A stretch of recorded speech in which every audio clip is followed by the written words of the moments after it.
బాలీవుడ్ నటుడు సైఫ్ అలీ ఖాన్ పై హత్యాయత్నం జరగడం సంచలనం రేపింది. సైఫ్ అలీ ఖాన్ ఇంట్లోనే కత్తితో దాడి చేశాడు దుండగుడు. బాలీవుడ్ యాక్టర్కి 6 చోట్ల కత్తిపోట్లున్నట్లు వైద్యులు గుర్తించారు.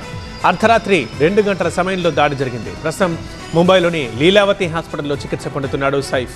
ఈ దాడి చేసిందెవరో కనిపెట్టే ప్రయత్నంలో ఉన్నారు పోలీసులు. ఇంట్లోకి దొంగతనానికి వచ్చిన దుండగుడే ఈ దాడి చేసినట్లుగా అనుమానిస్తున్నారు. సీసీటీవీ ఫుటేజ్ ఆధారంగా దర్యాప్తు చేస్తున్నారు పోలీసులు. ప్రస్తుతం లీలావతి హాస్పిటల్లో సైఫ్ అలీ ఖాన్కి సర్జరీ జరుగుతోంది. ఫార్ములా ఈ రేస్ కేసు వ్యవహారంలో కేటీఆర్ కాసేపట్లో ఎన్ఫోర్స్మెంట్ డైరెక్టరేట్ విచారణకు హాజరవుతారు. రాయదుర్గం నుంచి ఈడీ ఆఫీస్కు బయలుదేరారు. ఈ కేసులో విచారణ కోసం కేటీఆర్కు ఇప్పటికే 2 సార్లు నోటీసులు ఇచ్చింది ఈడీ. క్వాష్ పిటిషన్ కొట్టేయాలన్న పిటిషన్ను హైకోర్టు, సుప్రీంకోర్టు కొట్టేయడంతో ఇవాల్టి కేటీఆర్ ఈడీ విచారణ ఉత్కంఠ రేపుతోంది.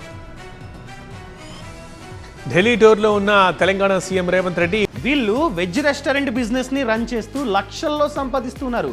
వీరి నుండి ఈ బిజినెస్ గురించి నేర్చుకోవాలా? అయితే ఫ్రీడమ్ యాప్ ని డౌన్లోడ్ చేసుకోండి. ఈరోజు కేంద్ర మంత్రులతో భేటీ తర్వాత సింగపూర్ బయలుదేరి వెళ్తారు. 3 రోజుల పాటు సింగపూర్లో పర్యటించనున్న ముఖ్యమంత్రి అక్కడ స్పోర్ట్స్ యూనివర్సిటీతో పాటు షాపింగ్ మాల్స్, స్టేడియాల నిర్మాణాలని సీఎం పరిశీలించే అవకాశం ఉంది. హైదరాబాద్లో తెలంగాణ సర్కార్ ఏర్పాటు చేయబోయే స్పోర్ట్స్ యూనివర్సిటీకి సంబంధించి అవగాహన కోసం ఈ టూర్ని ఉపయోగించుకుంటారు సీఎం రేవంత్ రెడ్డి. ఏపీలో టీడీపీ సభ్యత్వ నమోదు రికార్డు స్థాయిలో జరిగింది. 1 కోటి దాటాయి టీడీపీ సభ్యత్వాలు.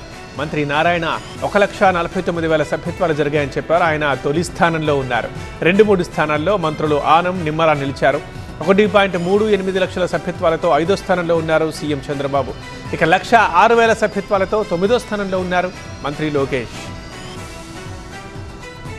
శంషాబాద్ దగ్గర ఆర్టీ అధికారులు తనిఖీలు చేపట్టారు. ఇతర రాష్ట్రాల నుంచి హైదరాబాద్ వస్తున్న ప్రైవేట్ ట్రావెల్స్ బస్సుల్లో అధికారులు సోదాలు నిర్వహించారు. నిబంధనలు పాటించని 12 బస్సులపై కేసులు నమోదు చేశారు.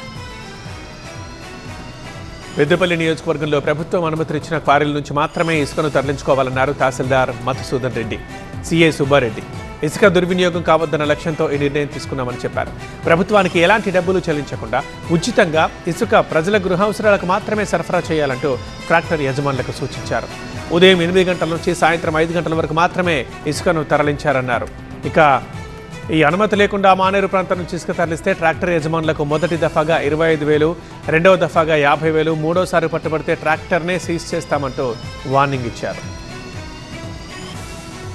తిరుమలలో ఇంటి దొంగలు చేతివాటం చూపించారు. 300 రూపాయల ప్రత్యేక దర్శనం నకిలీ టికెట్లతో భక్తులకు స్వామివారి దర్శనం చేయిస్తున్నారు దళారులు. దీనిపై అనుమానం రావడంతో వైకుంఠ క్యూ కాంప్లెక్స్ దగ్గర నిలిపివేశారు.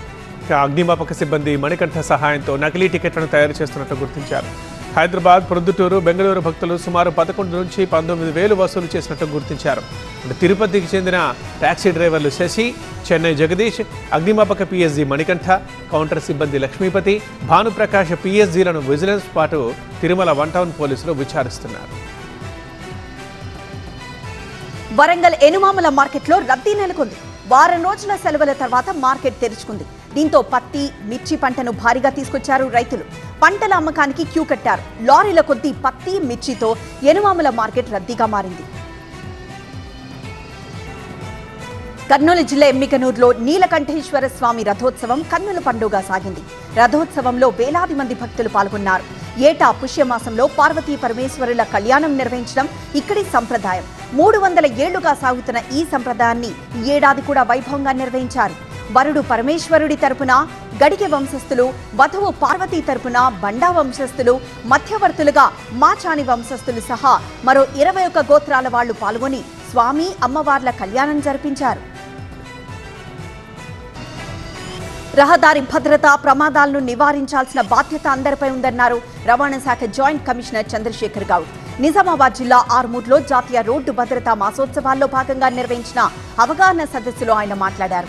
75% రోడ్డు ప్రమాదాలు మానవ తప్పిదాల వల్లే జరుగుతున్నాయన్నారు. అప్రమత్తతతో వాటిని నివారించొచ్చని తెలిపారు. పరిమితికి మించి ప్రయాణం, తాగి సెల్ ఫోన్ మాట్లాడుతూ నడపడం వల్ల ప్రమాదాలు జరుగుతున్నాయని చెప్పారు. మంచిర్యాల జిల్లా సింగరేణి ప్యాసింజర్ రైల్లో రేషన్ బియ్యాన్ని గుర్తించారు రైల్వే పోలీసులు. మహారాష్ట్రకు తరలిస్తున్న 20 క్వింటాళ్ల బియ్యాన్ని బెల్లంపల్లి స్టేషన్లో సీజ్ చేశారు. బియ్యం తరలిస్తున్న 2 అదుపులోకి తీసుకుని కేసు నమోదు చేశారు. సంక్రాంతికి ఊరు వెళ్లిన వాళ్లు తిరిగి హైదరాబాద్ చేరుకుంటున్నారు. దీంతో విజయవాడ హైదరాబాద్ రహదారి వాహనాలతో రద్దీగా మారింది. నల్గొండ జిల్లా కొట్లపాడు టోల్ ప్లాజా దగ్గర వాహనాలు బారులు తీరాయి.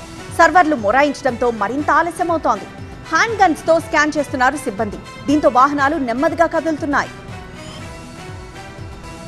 శ్రీలంక జైల్లో మగ్గుతున్న తమిళనాడు మత్స్యకారులు విడుదలయ్యారు. మొత్తం 15 మందిని అక్కడి అధికారులు విడిచిపెట్టడంతో వారంతా చెన్నై ఎయిర్పోర్టుకు చేరుకున్నారు. జైలు నుంచి విడుదలైన తమ వారిని చూసి కుటుంబ సభ్యులు కన్నీళ్లు పెట్టుకున్నారు.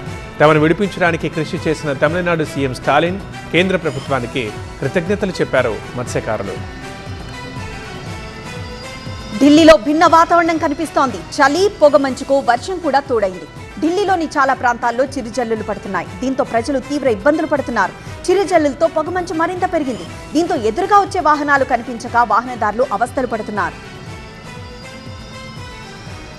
పంజాబ్, హర్యానాలోనూ చలి తీవ్రంగా ఉంది. రాజధాని చండీగఢ్లో చలి తీవ్రతకు ఎవరూ బయటకొచ్చే పరిస్థితి లేదు. వాహనదారులు కూడా పొగమంచు కారణంగా ఎదురుగా వచ్చే వాహనాలు కనిపించక ఇబ్బందులు పడుతున్నారు. మరోవైపు ఉత్తరాఖండ్ రాజధాని డెహ్రాడూన్లో భిన్నమైన వాతావరణం కనిపిస్తోంది. ప్రయాగ్రాజ్లో జరుగుతున్న మహాకుంభమేళాకు 4వ రోజు కూడా భక్తులు భారీగా తరలి వస్తున్నారు. త్రివేణి సంగమంలో పుణ్య స్నానాలు చేస్తున్నారు. మొదటి 2 రోజుల్లోనే 5 కోట్లకు పైగా భక్తులు పుణ్య స్నానాలు చేశారు. ఇవాళ కూడా దాదాపు 1 కోటి మంది భక్తులు వస్తారని అంచనా వేస్తున్నారు అధికారులు.